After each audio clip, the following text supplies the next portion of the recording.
Welcome back to Word Balloon, the comic book conversation show. John Suntress here. Great conversation today with Brian Azzarello. This was recorded live at Cincinnati Comicon, and we get into everything. I mean, Moonshine, his new Image series with Eduardo Risso. We talk about Dark Knight 3, his collaborations with Frank Miller. A little chat about 100 Bullets, of course. We look back at Wonder Woman, and Brian comes to play. And I always love that about Brian. He is not afraid to disagree. He is not afraid to confront. And as I say at the end of the panel, I always feel like I go 12 rounds with, and sometimes 15 rounds with Azzarello. And that's fine. You know, sometimes I'll get emails back and people say, man, he really doesn't like you. And I point out, he's been on the show several times. Starting from 11 years ago when I first started Word Balloon. And this is the way Brian plays, and I'm more than happy to welcome that kind of confrontation, conversation, and conflict. It makes for an interesting panel, and I think it made for a very interesting hour that I'm very happy to share with you today on Word Balloon. It's brought to you by the League of Word Balloon listeners. Thank you, League, for your support. You make it possible for me to travel around the country and make more connections and bring you new guests and new content. And it's because of the League of Word Balloon listeners and their subscriptions to Word Balloon via Patreon. Word Balloon will always be free, but if you enjoy what I do, think about it. I try to give you, at the very least 5 to sometimes 8 or 9 shows a month. And think of the hours of comic conversation you get here at Word Balloon and hours of geek content that I think enhances what we love about the pop culture world. Well, I try to contribute with these interviews. And if you think it's worth the price of a comic book, if you can go to patreon.com/wordballoon or the Patreon ad at wordballoon.com, it will get you directly to my Patreon page.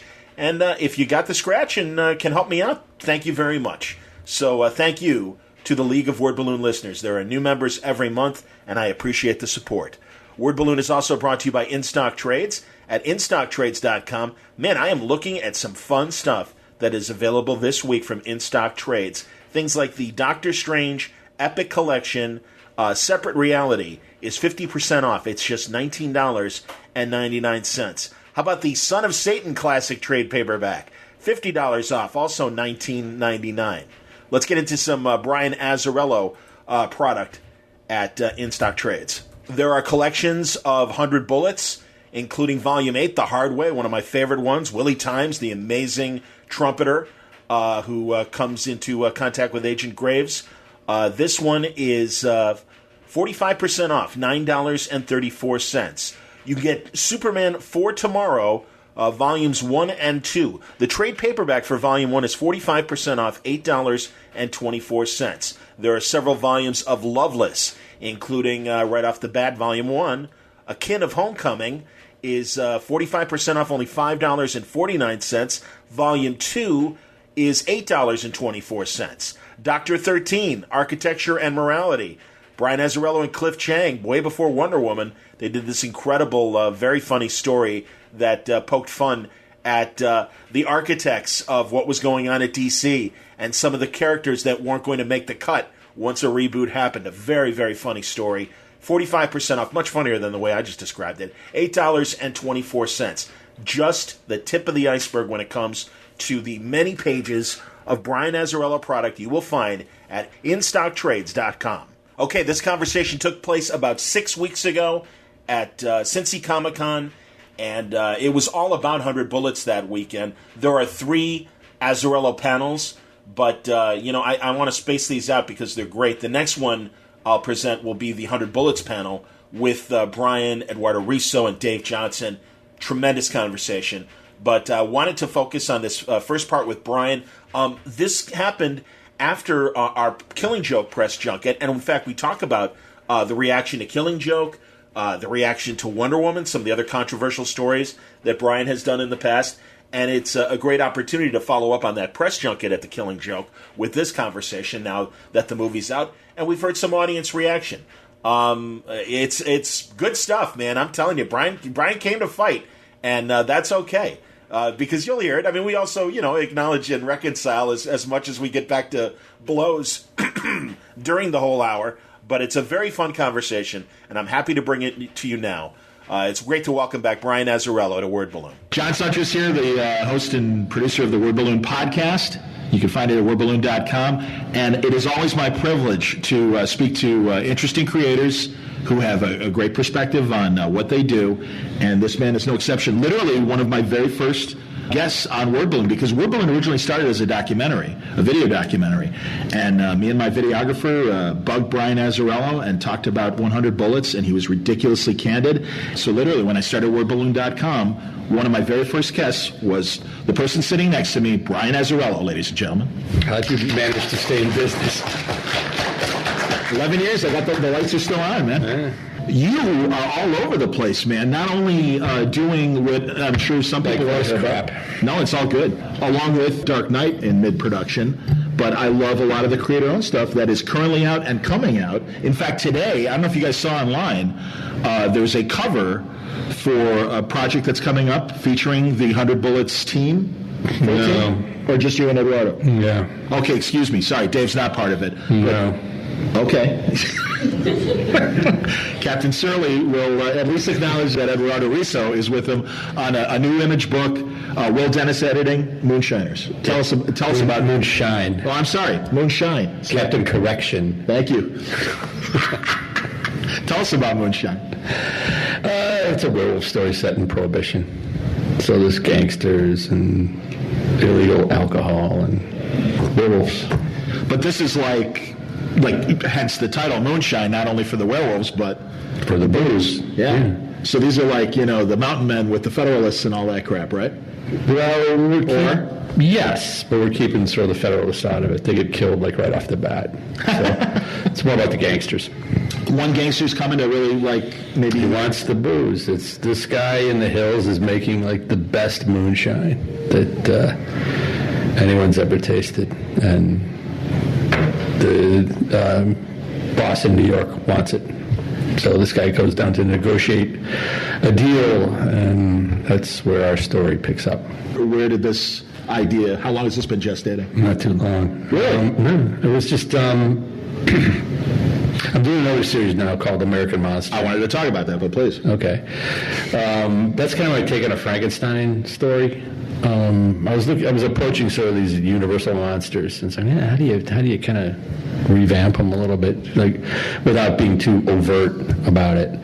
And American Monster was my take on Frankenstein, and then I started thinking about vampires, and I fell asleep, and I started thinking about werewolves, and it's like, what would it be? What would it be? And it's like, let's get to the core. Let's cut all this stuff down. Moon. Okay, the moonshine, and then the dominoes fell. That's awesome, man. Seriously. As As soon as I heard about it at the image presentation, I was all excited. And I've talked to Will Dennis, just sketchily about it and everything, because it isn't out yet. But no, it sounds great. Is this going to be an ongoing, or how do you see, it's an image ongoing, okay?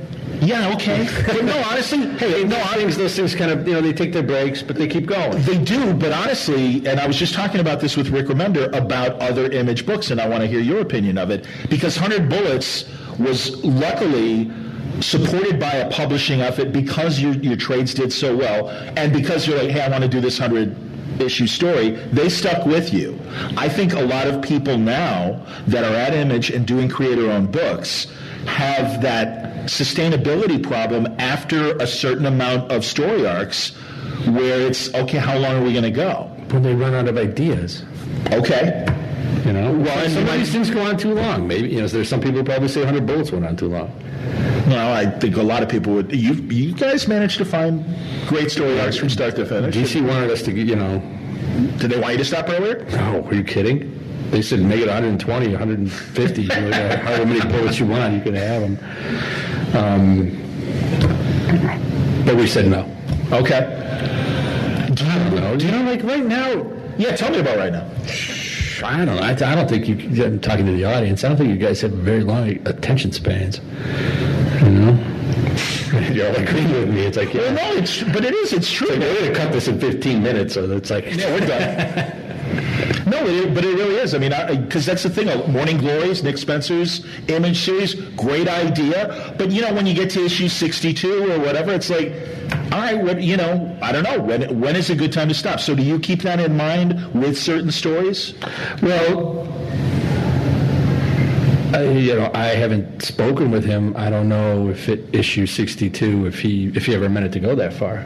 At least with 100 Bullets, we knew it was going to go. We were going to go 100 issues, so we built it to be like that. But I mean, like today, Moonshine will not be 100 issues. I can tell you that. There you go. Well, that's what I mean. Is that what you were looking for? Yeah. Scoop. Well, because but like you said, it's an Image ongoing. No, and I don't need a number, but that's the thing. You are obviously mindful of the fact that there are shorter attention spans, and also obviously much more. When you say it's a much more competitive environment for great books right now than it was. No, really. No, I think it's not more competitive. I think it's the same. No, there's way more out there. You kidding? Right. It's great. Look, a lot. No, I'm making you talk. We got to fill an hour, man. I think a lot of people are creating things, and it has been for a while. I see it pretty endemic right now that people are creating things to create something for beyond comics, and it shows. I think that stuff. I mean, you could smell it. I don't particularly like that stuff. I never have. Adapting to obviously television, film. No, it's like what the fuck am I reading a pitch for? For a movie. It's like I don't want to read that. I want to read a comic. If 100 Bullets never goes anywhere, I'm happy with what we did. I wrote that for comics. That's all it was ever supposed to be. I understand. Well, let's transition to American Monsters. Well, that's a pitch.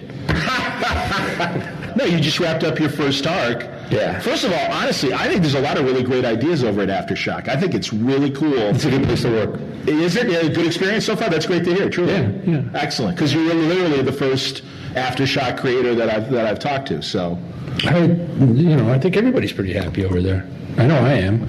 Did you pick Juan Doe? That's got to be a pseudonym. Really, you think? Well, I'm slow, but every now and then something hits me. No, Martz came up with him. Martz brought him to me. Okay. Yeah. Really cool style. Perfect. I had never seen his stuff before. Perfect. Because beyond the Frankenstein monster template that you've got, we just talked to Marty Pasco, and we were talking about how people forget characterization, people forget story, and the entire cast of the way the town reacts, the small town, and as you get into their own individual stories in that first arc, there's great stuff in there, man, of all the characters that are represented in it. Well, that's what I like to write, that's what 100 Bullets was. I'll keep always going back to that. That's what I do. Well, and Loveless was like that, too. You really set up an environment, and you really pepper it with a bunch of characters. Yeah, once the world's established, then, who lives in the world? I get bored writing one character. That's why, Wonder Woman had to be a team book for me. I couldn't do it just straight Wonder Woman. And now there's a good arc. Oh, before I forget, because American Monster, first volume is out in trade. No.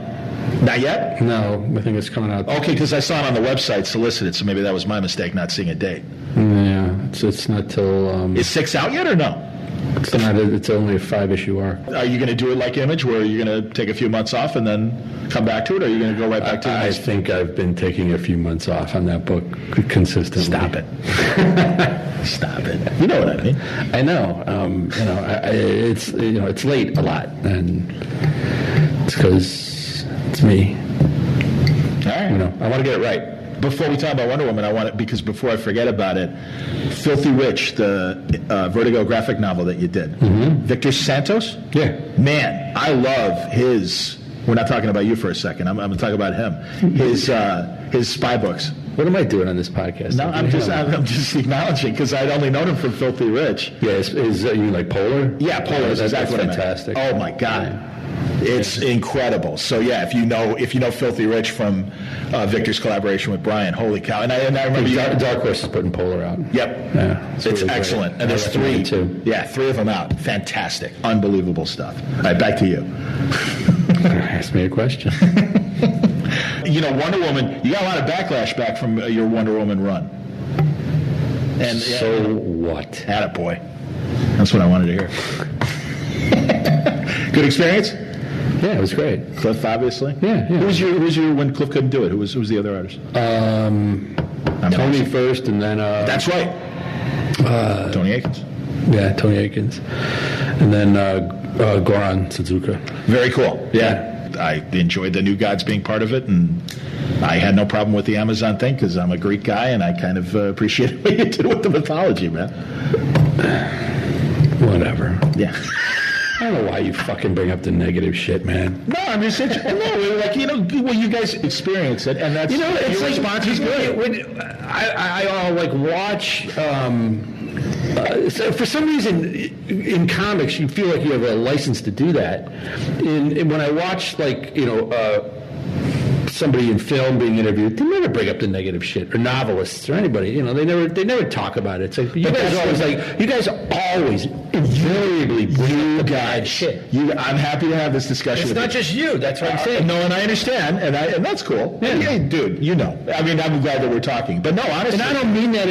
I'm not getting hot or nothing. It's just like for some reason, it's like there's a familiarity in this industry that. It breeds that. You are 100% right. Negative shit would die if you didn't bring it up all the time. All the time. All the time. How many years ago was that? You guys. That's right. I'm not saying just I know, but honestly, the reason why I'm asking is... Isn't this a good panel? Well, it is, because this is good. This is good conversation. But no, it's exactly that reason why I'm interested in the fact that it is more of a relatable, where fan can go to creator and have the balls to say, hey, that didn't work. Let me tell you something. Go. Fans don't have those balls. They'll do it online, but they will not. They'll do it anonymously. They will never come up to me during a show. It's some yahoo like you behind a microphone that brings the shit up. Again, I'm talking more about the experience. It's like, and it always is. It always is delivered this way. I really liked it, but no, which is what you did. Not but. I wanted. You are giving me exactly what I wanted, which is. Look, everybody's agreeing with me. Hey, that's fine. Hey, you don't know. Look, you've been on the show enough that this is what I talk about. It's not just you. I'm talking about. I'm blanking. No, but at least I'm not accusing you of anything. I know we're going to continue to talk. Watch now, I'll never have it again. No, we're done. I'm going to walk out of here. Exactly. Yeah. This panel is over. Yeah. And then he flips the table like LaMotta in Raging Bull. He can do it. Yeah, that's all right. Well, you want to talk about, I want to save stuff for tomorrow for 100 bullets as far as that goes. People can ask questions. You're going to be moderating that? Oh, I'm sorry, yeah. No, that's good. I was hoping it was you. Seriously? Thanks, buddy. You're good. Honestly, as much as you're hearing animosity. There's not animosity. Clearly from the tone. But no, honestly, Azzarello has always been amazing about telling a creator a few times, oh, no, talk to John, he's cool. And I appreciate that, man. And honestly, I want this candor. I want your full feelings on what you stuff. Get with me. And I look forward to it every time. Absolutely. So if people have questions about 100 Bullets, or anything else, feel free to go up to the microphone and ask. Otherwise, it'll just be the two of us, pounding each other. I mean, we could talk about Dark Knight if you want. I was getting to that. Oh, okay. I wasn't sure, Alan, to be honest, yeah. So let's talk about Dark Knight. You're halfway through it. Or further than halfway. Well, at least as far as what's on the stands. Yeah, I think, is it 5? I think 5's the latest issue that's been out, right? Yeah, I don't know. Yeah, okay. So, tell me about that experience, because honestly, initially, I think that people were, the way it was promoted and stuff, it sounded like it was more of a collaboration between you and Frank. It is a collaboration between Frank and I. Describe the collaboration. I was going over to the studio, and when it first started, it was like he said, I want to do this. Here, put it together. It was like a puzzle. It was all these moments that because he works different than me. I kind of work with an ending and backwards, so I can knock the dominoes down. He just wants these big set piece moments kind of thing. And so I put it together, and then we talked about it. We go to the dialogue, we talk it back and forth, that kind of stuff. It's a collaboration. And to me it is anyway. Okay. I guess the reason why I asked, too, is I know... Did you read something online? No, I saw a panel. No. I'll be happy to explain. This is great. No, Your Honor, if I may, if the witness may. No, I watched the New York panel that you guys did, and Frank was very, hey, it's Brian's story. That's him being Frank. There's a certain, all right, maybe I'm doing a lot of the heavy lifting. So he's like, he's giving me credit for it. Okay. I like the story, truly. And I love the art. God, I mean, everyone's knocking it out. I think it's a great presentation, and I love the mini comics as well. Those are fun. That was totally Frank's idea. I think that's awesome. I hate him for that one. It's worked out well, though. But, man, do I not like doing those things. Really? Oh, originally, yeah. The whole story was plotted, and then it was like, well, there were other people who wanted to be involved, and it's like, how are we going to fit this in? And Frank said, well, we can do a mini comic. It's like, oh, God. I said, that means I got to tear the story apart again and pull, what we're going to be able to do. I mean, it was just more work for me. Did DC come to you and say, do you want to do this? Do what? What do you mean? The Dark Knight thing. 3.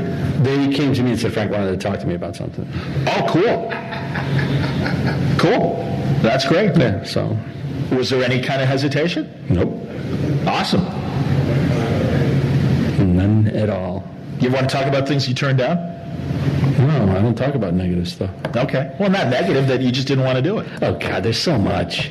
I mean, you can't pick your brain, dude. No, you can't do everything, Sure. There's been,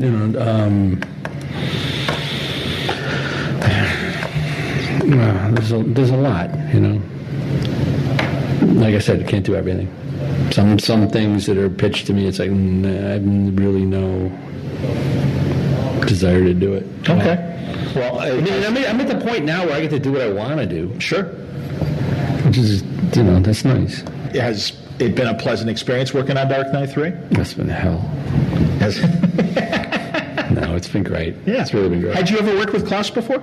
Never. Never worked with Andy either. Oh, that's cool. Yeah, really. That's really interesting. Okay. Cool.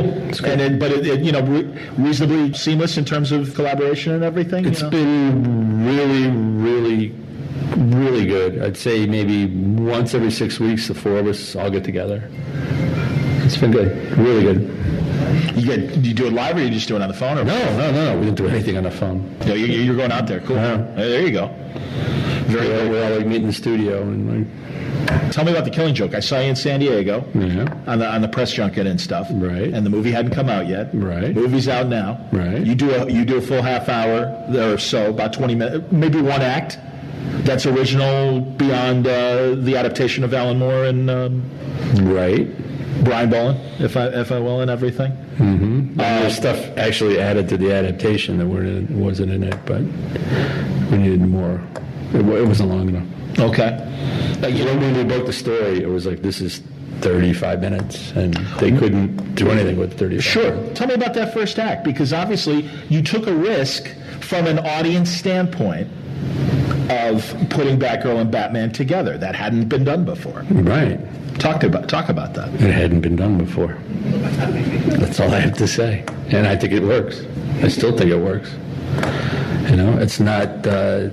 I think Killing Joke is its own continuity anyway. I mean, it wasn't, mainline DC. Barbara Gordon, Killing Joke is obviously older than she is in, say the animated series or some of these other, and certainly the most recent books and stuff like that. Yeah. No, I asked Tara that question as well. I said, how old do you think Batgirl is? And this before I even saw it. And she said, like 20s. Early 20s. Maybe Batman's in his 30s and everything. All right.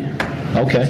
Well, you see how territorial people get about these characters. And obviously... I know they do. Yeah. Then that's okay. I'm happy with it. Yeah. And I'm happy with the reaction. If everybody liked what I was doing, I'd be doing something wrong. Well, and every now and then I think it is good to poke someone in the nose with a story and make them think differently about characters. And Sure. that the conventional choices aren't made. Otherwise, we'd have for a lack of a better description, Superman crashing through the wall, untying Lois Lane, clunking the criminals' heads together, and him and Lois flying away. Not that there's anything wrong with that. Well, it gets boring after a while, doesn't it? That's Marty Pascal laughing, by the way, in the background, if you can't tell. So, all right. I was interested. Anyone else want to step in the lion cage and see what you do with Simba over here? Marty Pascal's getting up. I think that Brian's collaboration with Eduardo Risso is one of the great collaborations in comics of all time. And I'm really looking forward to seeing more work from both of you. 100 Bullets is exquisite, in my opinion. Well, thank you. And my question to you, sir. What strikes me most about 100 Bullets is the way in which you use negative writing. Information is communicated in scenes as much by what is left unsaid as by what is said.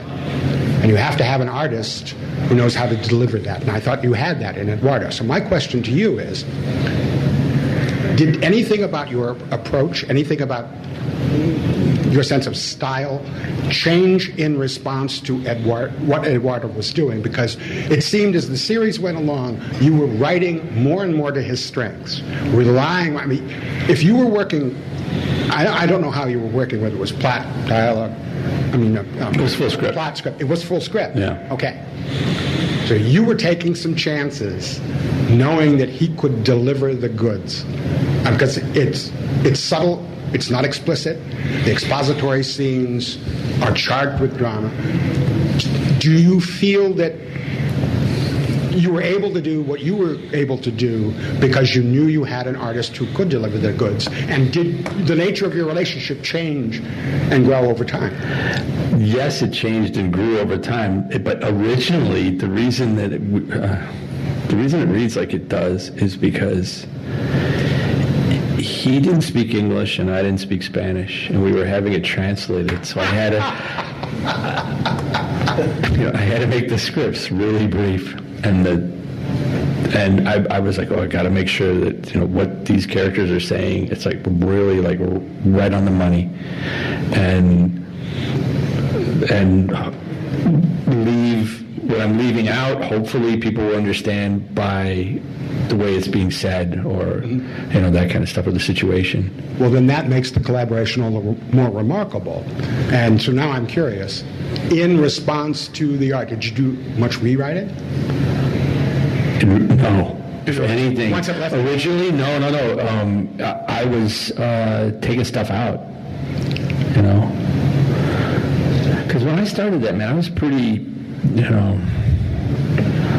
I was still on the younger side of being a writer. So, and I think that naturally meant I was overwriting. I mean, I think people don't trust their own voice a lot, once you get older, it's like.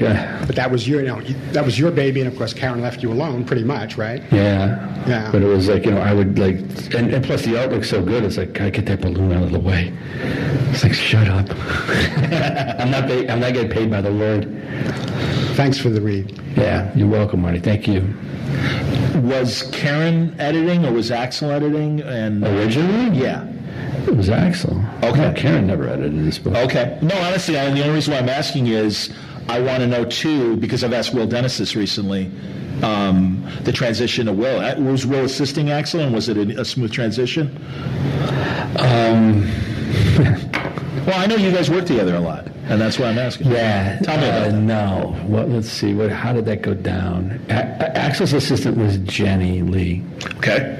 When Axel left for Marvel, they gave 100 Bullets to Jenny, which I was like really happy about because I got along with her real well. Okay. I mean, Cliff was a assistant on 100 Bullets for a while. I didn't know that. Yeah, he was Cliff Chang. Yeah, he was Axel's assistant. I didn't realize that. That's awesome. Mm-hmm.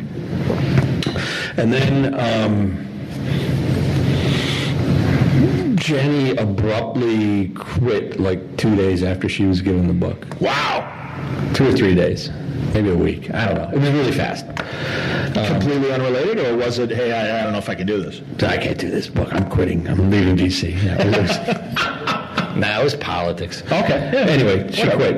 And Karen was I don't know what to do. Sure. And Will was Shelley's assistant, Shelley Roberts, Shelley Bond, assistant. And I had gone out with, I'd been in the offices and went out with everybody, and Will and I got along really well. And Will was not further along enough in his career that they would have given him the book, but they gave it to him anyway. It's like, well, you get along with him. Gee. Yeah. Go figure. That's cool. And obviously it's worked out because you guys have done so many things together. We did, of that book, we did 80 issues. I think 20 was... Wow, it was that early in the run. I didn't realize that. Holy shit. Well, I didn't do the math. I didn't do my research, clearly. No, honestly, I think that's pretty wild. Because honestly, like I said, every time, and whenever I ask you who's your editor, it's Will.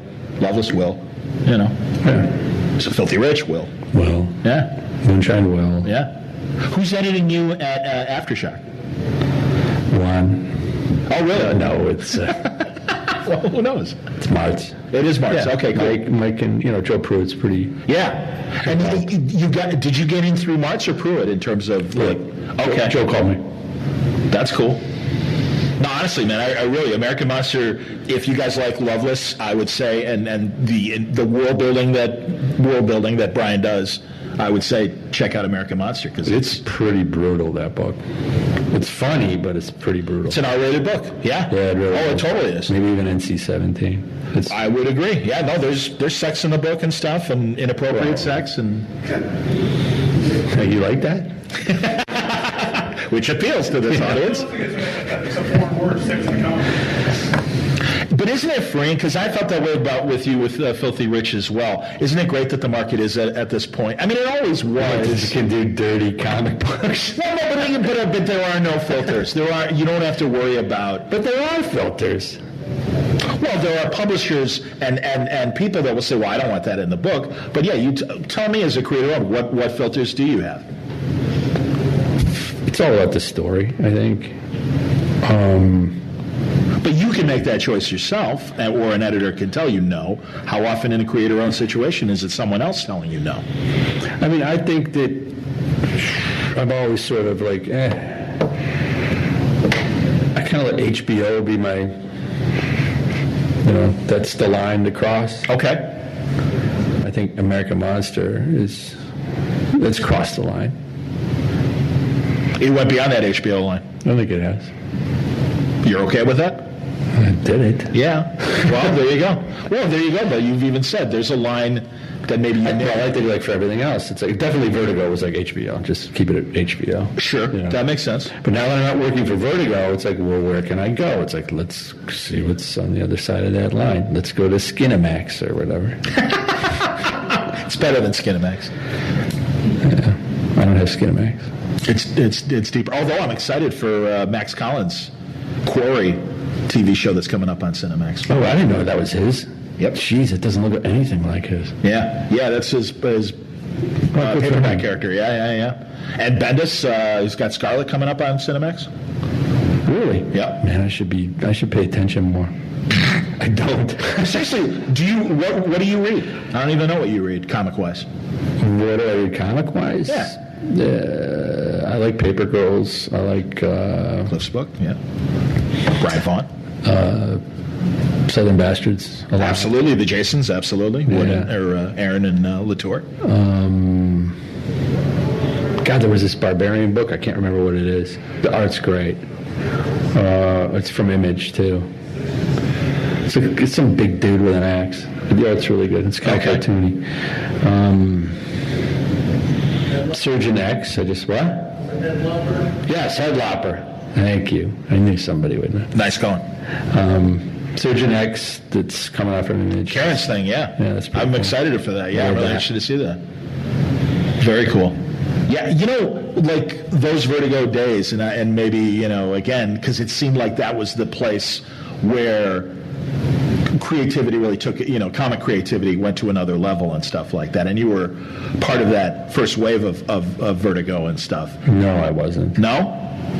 No. Well, I guess you're right. No, I guess that was about 7 years into I was Vertigo. like second. I guess so. Second or third wave or whatever. I'd say second maybe, because 100 Bullets started in 99, right? Yeah. Okay. All right. So yeah, maybe second wave and stuff like that. I mean, now, Vertigo's kind of refining itself. Would you do something new for Vertigo? 100 Bullets it got turned down because it wasn't Vertigo. Because it was all supernatural monster and it was all Tim Hunter and fairies and elves and shit. Yeah. Listen, that's what was described to me by Lou Stathis, who was an editor there. But yeah, it got turned down. It's like, this isn't really, it's a good story, it's a good premise. We like Eduardo, we like Brian, but it's just not for us. Okay. This is informing tomorrow's panel in some ways as well, because I'm guessing we might have a slightly different audience from what we're getting today. But would you go back to Vertigo and do something new with them still? I know you're working with DC, but I'm just... Would I? Yeah. Now? Yes. No. Okay. Why? I don't have time. Which is not to say Vertigo is a bad place. I think Vertigo is a really good place. At this point in my career, though, I wouldn't do it. It's a good place to get started. It's very nurturing. I'm finding with Image that a lot of stuff falls on our shoulders, ourselves, which is great to have. Responsibility for the story, or like when you say like story, everything, publicity, all of that stuff. Okay. It's much more creator hands-on. Is that exciting? Because as you just said, you don't have as much time. That's the thing. It forces you to do a lot of this stuff yourselves. Yeah. And that's good. Yeah. It is what it is. Sometimes. Well, yeah. Hey, man, as you know, it's not just happening in comics. It's happening in all of media, that the ability to create our own is at a point that it never was before. Because it is? I think so. I don't think so. When I say I don't pay attention, I pretty much don't pay attention. Well, people are doing their own TV ideas and immediately putting them out there and gaining an audience. And again, with that ability to create the non-sexy part of the job in terms of promotion and things like that, and marketing and, getting the word out and gathering the audience. It's hard.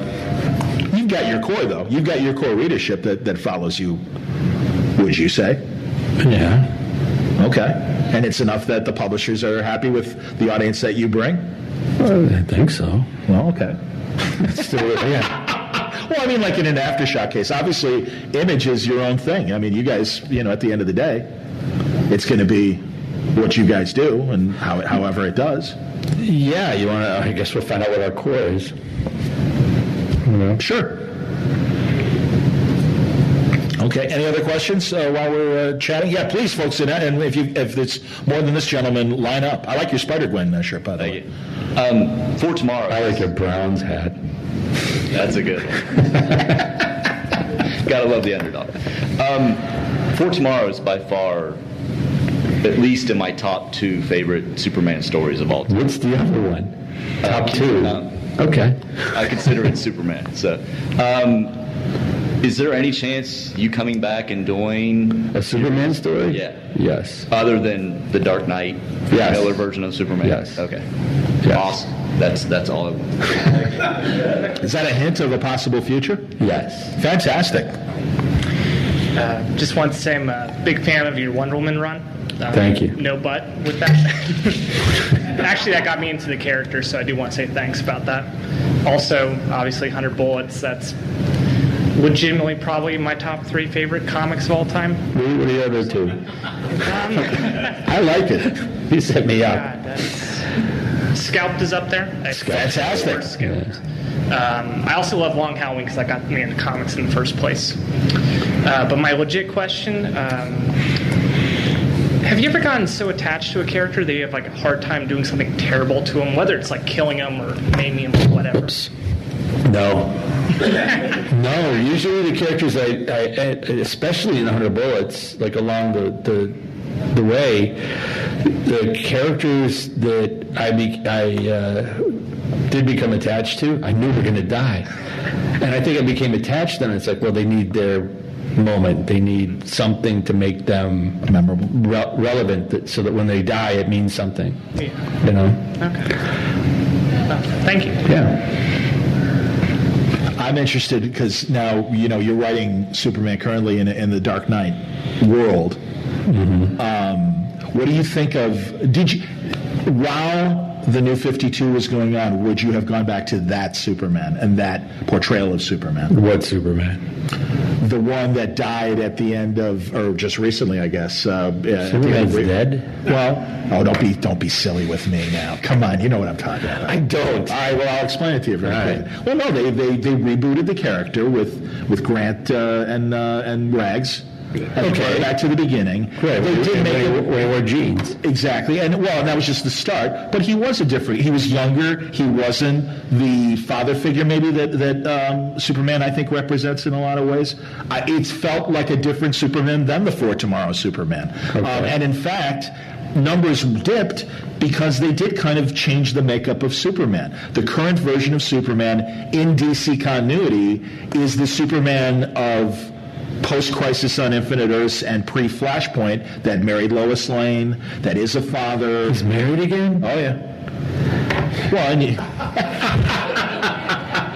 Who wants to read that? Sorry, DC.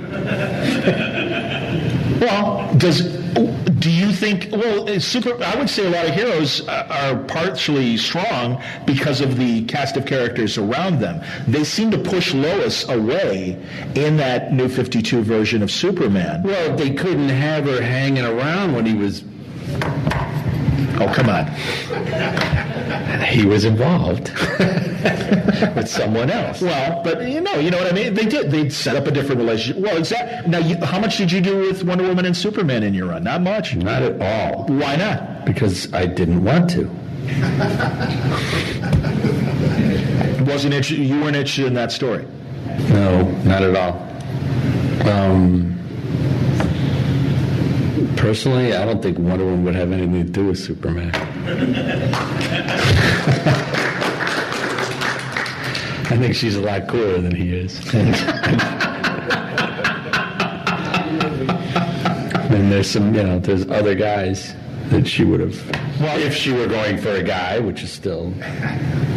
Jury's out. Jury's out. All right. Jury probably always will be out as long as she's on lunchboxes and stuff like that. Is it easy? It wouldn't be Superman if it was a guy.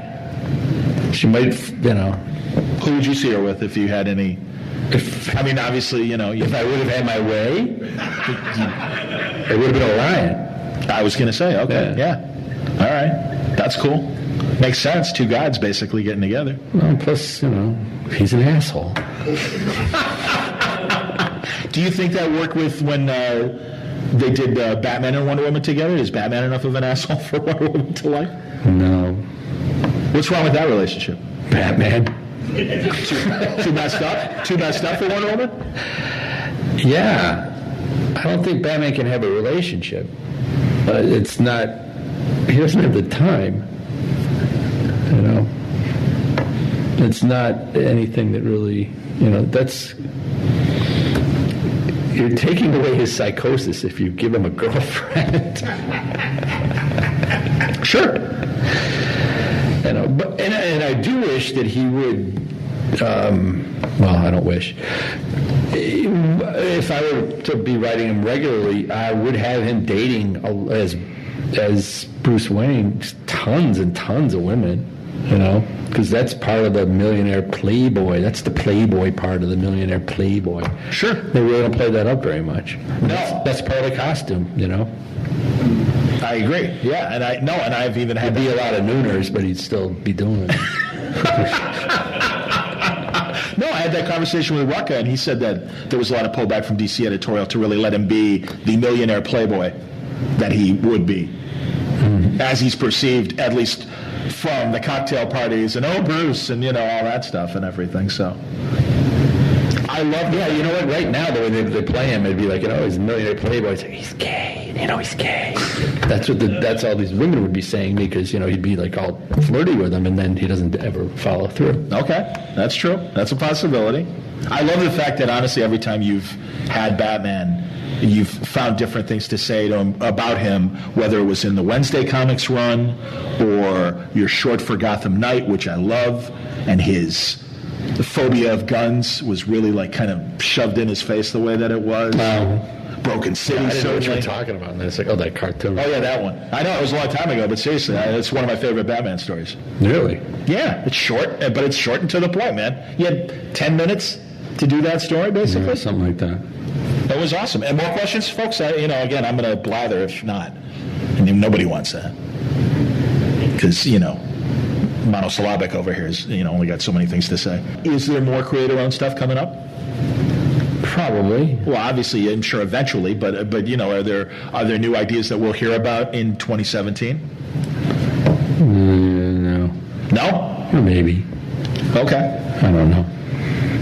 Maybe, I don't know. Hey, I'm not trying to hassle you, man. There'll be some, you'll hear some work for hire in 2017. That's for sure. Okay. But right now, it's like with American Monster and Alpha King and... Tell me about Alpha King. We haven't talked about that. No, we haven't. Please. I didn't know about it. Tell me about Alpha King. That's another Image book I'm doing with Bisley. I didn't hear about it. No. I did hear the announcement and haven't heard anything since. So what can you tell us about Alpha King? You and Simon Bisley. Very nice. Yes. It's inspired by a beer. There's a brewery in Munster, Indiana called Three Floyds. And their whole packaging and their whole sort of like mythos is very... It's like Conan on crack kind of stuff. It's really like way over the top. Your story is going to be Conan on crack. It is Conan on crack. Okay. Yeah. Tony Moore and Jason Aaron, I know, did a beer story for them. No, they didn't. No? No, they didn't. Tony did something for them, didn't he? No, he didn't. He did 6-pack stories for Arcade Brewery. Excuse me. Yeah, we already have, I think, three comics are out already. For Alpha King? Yeah. I'm a complete ass that I didn't know that. I apologize. You're just a complete ass anyway. That's awesome, man. Is this a finite story? It was supposed to be, but I don't think it's going to be. I'm writing with Nick Floyd, who's the owner of the brewery, and we're having a really good time. The guy's like a huge, literally, I mean, he's a big guy, covered in tattoos, big D&D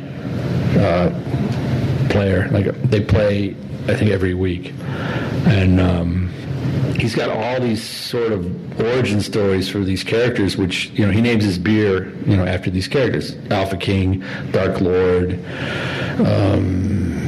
Gumball Head, Arctic Panzer Wolf, and it's all these different kind of, really crazy beer characters. I'm writing down Three Floyds because I should talk to him about, that's pretty cool that he's doing this. That's great. So it's a beer and a comic book. Yes. So you can enjoy both at the same time and get blitzed while you're reading. If you choose to. Responsibly, of course. Yes. All right, very nice. Excellent. Well, those are two of your favorite, recreations right there. What? My job and beer? No. All right, I see. I don't know. That's awesome, man. I didn't know about Alpha. Yeah, so I got those three going. Go on. And then the Dark Knight stuff, which just keeps going and going. Is it staying 8 issues, or is it going to be longer than that? It's for now. Hey, man, this is nothing new in comics.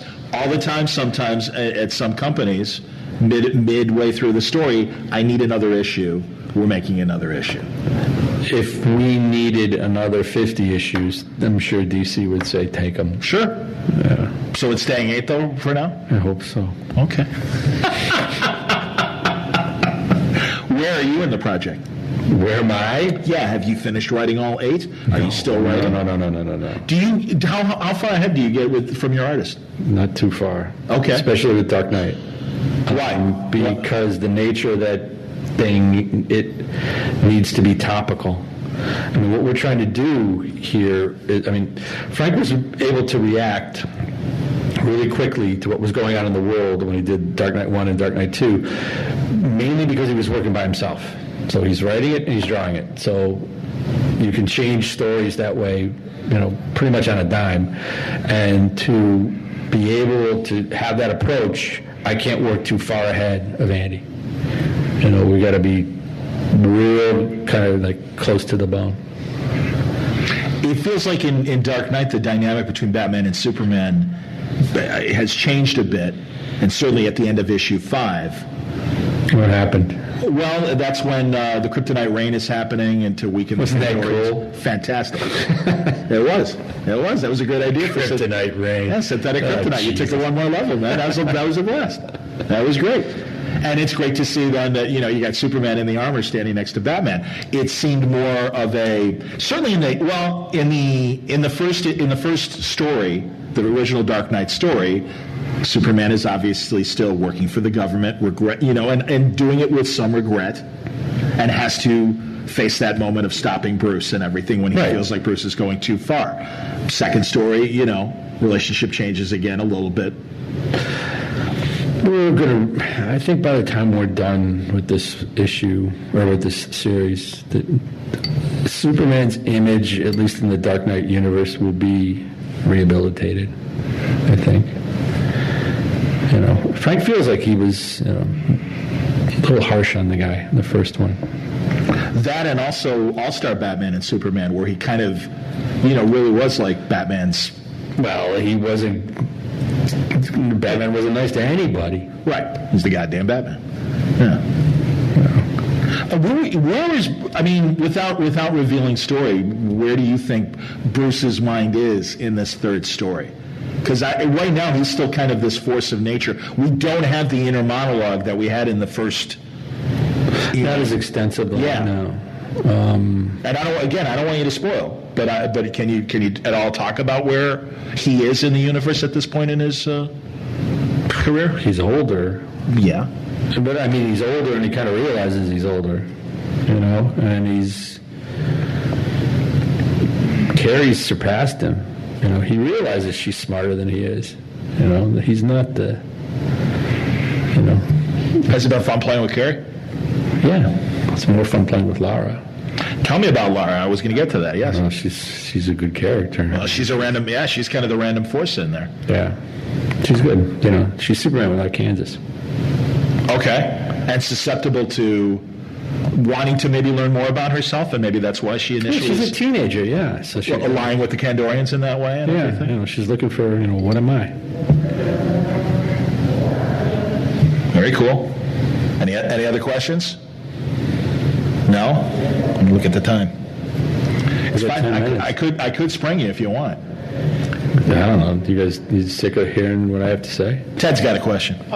So the Killing Joke, when they came up short. Were you involved with the initial stage? Yeah. And then realized it was short. So you came up with this whole prologue thing. That was okay. Here's the way it worked. Initially, we broke it down, and it was still too short. And Bruce came to me and said, we need more. You got to write some stuff to fit into the actual Killing Joke story. Which was like, okay, how do we do that and make it seem like it's not padding? I think we pulled it off.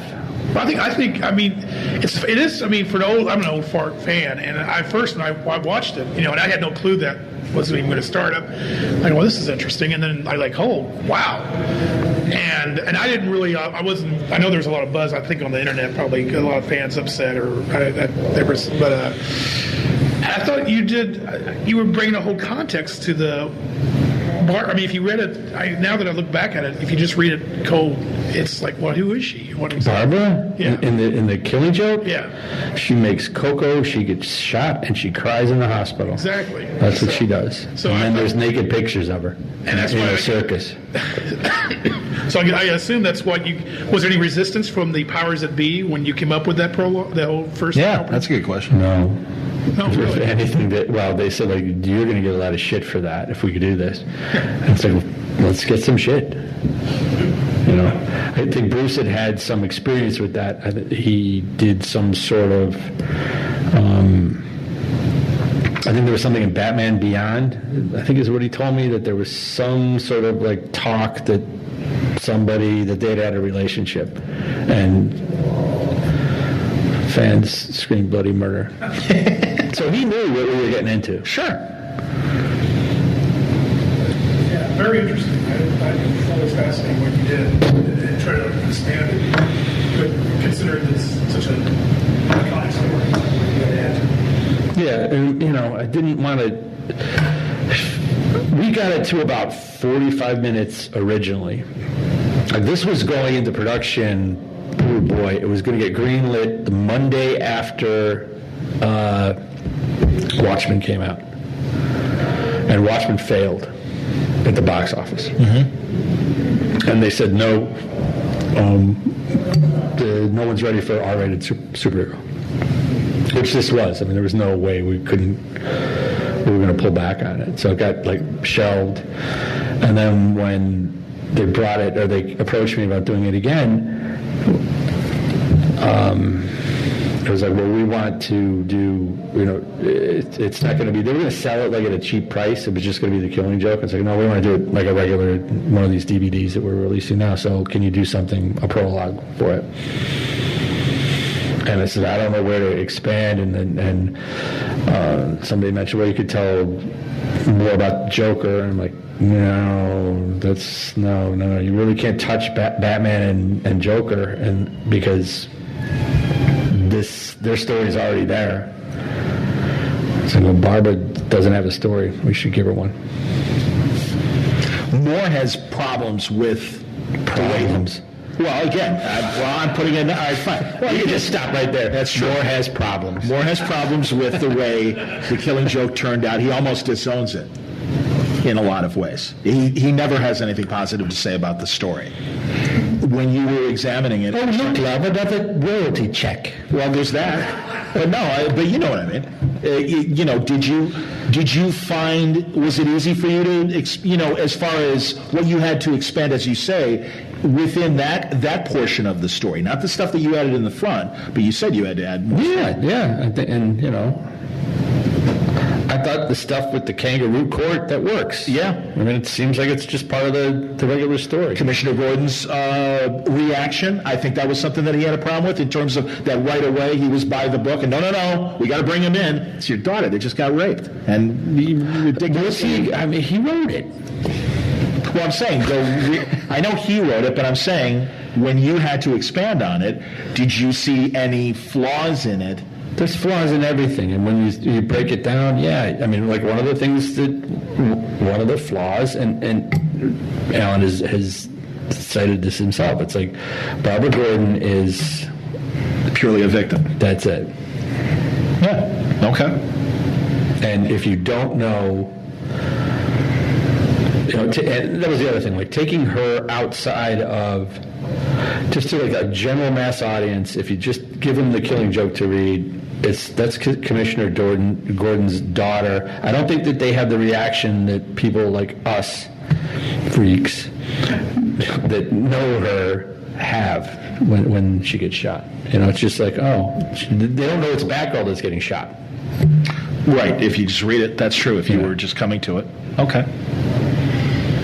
Oh, cool. I mean, there's been so, like, well, you should have rewritten the story. It's like, what do you mean rewrite the story? It's like, well, you should change it because, make it more PC. It's like,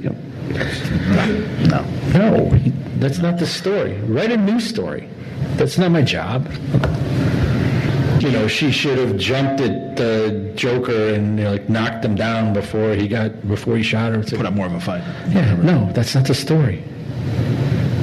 That's not adapting the story that's there. I hear you. Is there, as you said, if 100 Bullets stays a comic. You're fine with that. Yep. Is there any TV or movie things that you would ever like to do? Because you clearly understand. Well, you understand deep character. Again, I point to my previous conversation with Marty, where we were talking about a lot of movies today are spectacle and they kind of forget story. Certainly in the blockbuster realm. You mean in the superhero realm? Is that certainly in the superhero realm? But I would even just say, superhero. But you could throw stupid the big Japanese monster movie thing that Godzilla? Pacific Rim. Well, I was going to go with specifically Pacific Rim. Oh, I didn't see that. Well, I don't see those kind of movies. Well, I understand. But that seems to be what movies are catering to. Television, you're getting in-depth characterization. Yeah. So would TV be a world that you've ever thought about entering? I like this world. I like the world I'm in. I don't really feel the need to go be in another world. Okay. Sure. There's been opportunities, but it's like, there's so many... I like sitting at my desk alone and writing. How about novels? That's going even more alone. But maybe. I mean, I think my temperament is I would go more that direction than the Hollywood direction. Well, that's why I'm asking. Okay, yeah. That's more me than... Yeah, no filters at all. Just your ideas. Yeah. You ever think maybe this would make a better novel than a comic? Yeah, a few times. But I really enjoy collaborating with artists, so it's a good, I'm in a good place. Okay. I'm happy writing comics. I don't TV or movies. It's like occasionally, if I get a call, yeah. But otherwise, this is good. Yeah. No, you're doing good. That's good. Thank you. All right, we'll leave it at there. And I got it. All right, we can agree. At least agree on that. I always feel like when I'm done with a conversation with you that we've literally just gone 15 rounds, and I love it. Really? Absolutely. Yeah, really. I don't feel that way. I know. That's good. There's a lot of love in the room. No, I appreciate it. I'm in better shape than you. That goes without saying. That goes without saying. No, seriously, keep it up. Great stuff. You got a lot of great books out there now. Thanks, John. And it's really interesting to hear. I am excited about the possibilities of another Superman story beyond everything else. How about that, man? We even got a couple cameos there from Marty Pasco, and it was great to get his feedback on what he thought of 100 Bullets. And again, I love the fact that he was laughing as I struggled to pull words out of Brian Azzarello's mouth. Man, like a dentist with a patient that just keeps his mouth closed. But eventually it worked. Great conversation with Brian Azzarello on today's Word Balloon. John Suntra still kind of suffering from my con crud, but very excited about what I've got to present to you in the days and weeks ahead. I've done some new interviews, don't get me wrong. Leaned a little bit on my New York Comic-Con stuff and reached back for Cincy Comicon on today's episode, but that's because it's good content. And also, God, Moonshine is out now. The next issue comes out in about a week and a half. So, stick around and enjoy that and all the other great Brian Azzarello product that is currently out there. Word Balloon is brought to you today by InStock Trades at InStockTrades.com. I was going over some great Brian Azzarello InStock Trades product that is available now. As I've said, several of the volumes of 100 Bullets are available. There's a hell of a lot of them.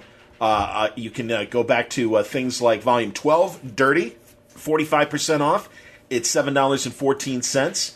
Brian has a story in Batman Black and White, Volume 2, 45% off, $10.99. Filthy Rich, I mentioned that fine Vertigo crime novel that he and Victor Santos did. That book is 45% off. It's just $10.99. You can also get the trade paperback version, softcover of Filthy Rich, for $7.14. Remember First Wave, Brian's book about Batman, Doc Savage, and a bunch of great pulp villains and heroes? Azzarello, Rags Morales, and Phil Noto. That book is 45% off, just $16.49. Spaceman, trade paperback. That's Brian and Eduardo Risso once again. 45% off, $10.99. Lots of volumes of Wonder Woman. In fact, Volume 3, Iron, is issue 0 and then 13 through 18. It's Brian Azzarello and Cliff Chang, 45% off, $9.34. Just a few of the great stories waiting for you at InStockTrades.com from Brian Azzarello. There's lots more product as well. Take a look for yourself. Don't forget, if your orders are $50 or more, you receive free shipping from InStockTrades.com. wordballoon.com. Thanks again for listening, and hoping my voice will clear up a bit more by the next time I talk to you in just a few days. Got more great episodes coming up, not just for October, but November and beyond. It's been a great year, 2016. Lots of interesting interviews, new people, returning guests like Azzarello, and looking forward to bringing you a hell of a lot more in the days and weeks ahead. Until next time, questions or comments about the show, reach me via email, john@wordballoon.com. Word Balloon is a copyright feature of Shaky Productions, copyright 2016.